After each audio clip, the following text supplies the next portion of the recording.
Tudo bem? Seja muito bem-vindo, seja muito bem-vinda à nossa página do YouTube. Meu nome é Rodolfo Bach e é sempre um prazer ter você aqui com a gente. Iniciando nosso primeiro vídeo do ano de 2024. Espero que de verdade você goste dele. O tema do vídeo de hoje será dissídio coletivo. O dissídio coletivo é uma ação, um processo judicial, melhor dizendo, que tem por finalidade a solução de conflitos coletivos de trabalho. Esses conflitos coletivos de trabalho são aqueles que envolvem um número indeterminado de trabalhadores, que aqui no Brasil nós seguimos a lógica da categoria, tá lá do 511 e 512 da CLT. Tá? Diz a doutrina, né, e aí o professor Amorim Mascaro Nascimento, ele nos traz um conceito interessante, eu vou pedir licença para ler para vocês, que é o seguinte: é um processo destinado à solução de conflitos coletivos de trabalho por meio de pronunciamentos normativos constitutivos de novas condições de trabalho, equivalente a uma regulamentação para os grupos conflitantes.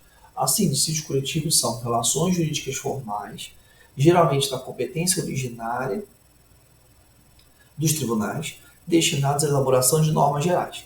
Confia-se assim a jurisdição à função de criar direito novo, como meio para resolver as controvérsias dos grupos. O que é isso?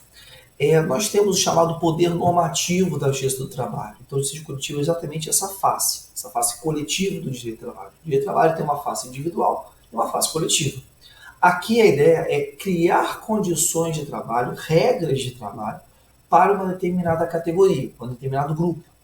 E isso está lá no nosso texto constitucional, no artigo 114, que vai, inclusive, já vou te dar um spoiler, trazer uma das espécies de dissídio coletivo, que é o dissídio coletivo de natureza econômica.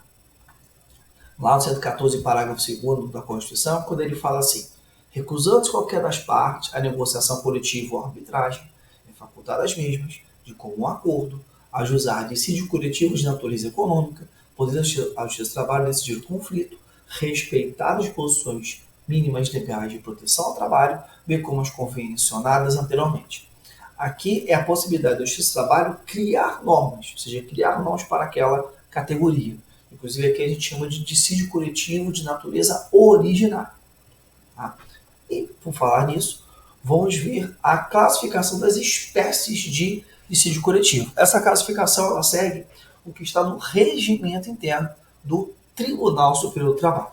De acordo com o regimento interno do TST, as espécies de dissídio coletivo são dissídio coletivo de natureza econômica, o qual busca instituir novas condições de trabalho, como, por exemplo, reajuste salarial ou criação de outros benefícios para a categoria de natureza econômica, nesses benefícios.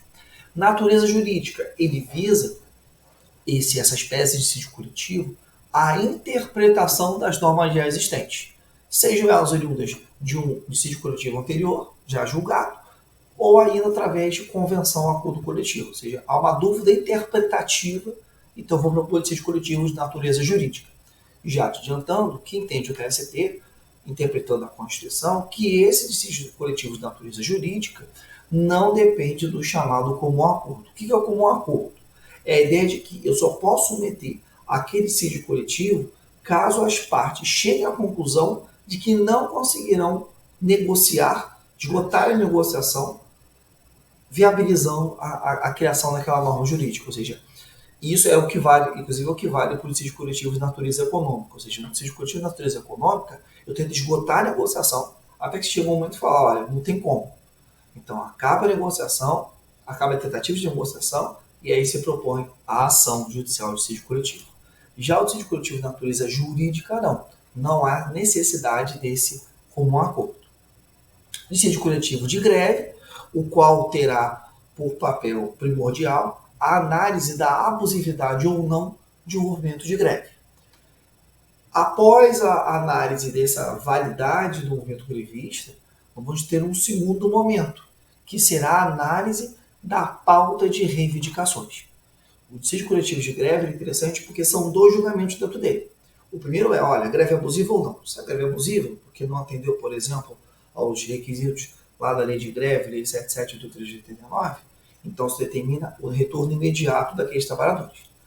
Mas se o dissídio coletivo de greve for considerado, né, válido, ou seja, não abusivo, aí eu vou ter um segundo momento, que é a análise da pauta de reivindicações. Temos também o dissídio coletivo originário, que vai servir, como o próprio nome diz, para criar, para dar origem a normas para aquela determinada categoria. E o dissídio coletivo de revisão, que visa revisar normas coletivas que estão em vigor. Por quê? Porque pode acontecer daquela cláusula da norma coletiva atual não atender aos anseios ou ainda estar economicamente inviável ou ainda economicamente, né, de acordo com a inflação, por exemplo, prejudicial para aquele grupo de trabalhadores. Beleza? Tranquilo, pessoal? Na sequência, a gente continua a tratar do dissídio coletivo, vamos ver a parte processual. Uma breve síntese acerca da parte processual desse dissídio coletivo, lembrando que essa parte processual está na nossa querida e amada CLT. Beleza, pessoal? A gente já volta.